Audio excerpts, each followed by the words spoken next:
ए का जाता नहीं जल ढरे का। हाँ हो अरे हमरो कुछ फरमाइश बा हो। बोला ले आई का काहे ना ठीक बा।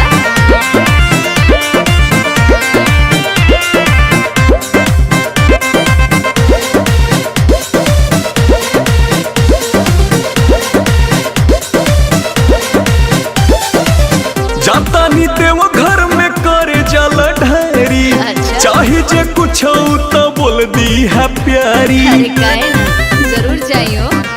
सुना जाता नी देव घर में करे जाला ढेरी। चाहे जे कुछ तो बोल दी है प्यारी। मेहला से छाट के सुनर का पिया। अच्छा होके जौन गोटे तर का पिया। पत्थर का पिया सवर का पिया। ओके ले ले यहाँ साड़ी हरियर का पिया। जरूर हो। पत्थर का पिया सवर का पिया। ले ले यहाँ साड़ी हरियर का पिया। का बुझाई बोलियो मत ना हो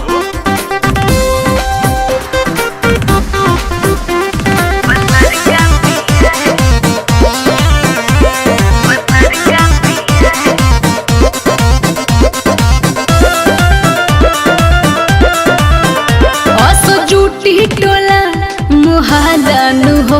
हम जाइब पहिर के सिवादानु हो। अच्छा ये बात बा।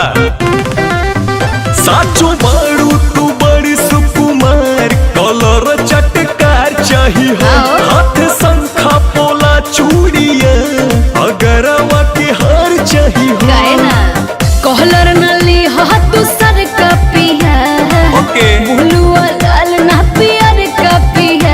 पत्थर का पिया सवर का पिया। बोला ले ले यहाँ साड़ी हरियर का पिया। ये बा। पत्थर का पिया सवर का पिया।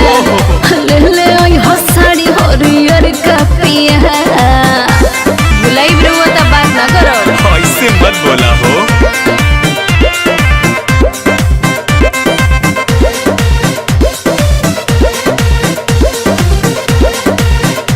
सुनी ना अरे बोला नहीं मांगब हम कुछ विशेष बलम। लेके आइल बड़े देवरो बिमल बलम।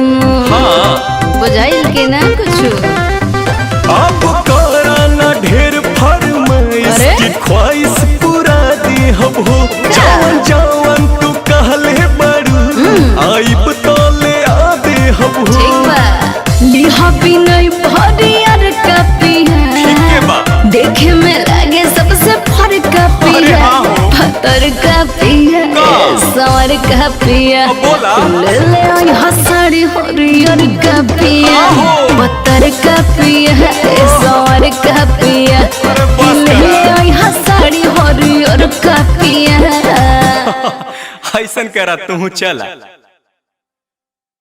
का पिया सवर का पिया। बोला ले ले यहाँ साड़ी हरियर का पिया। आहो। पत्थर का पिया सवर का पिया। अरे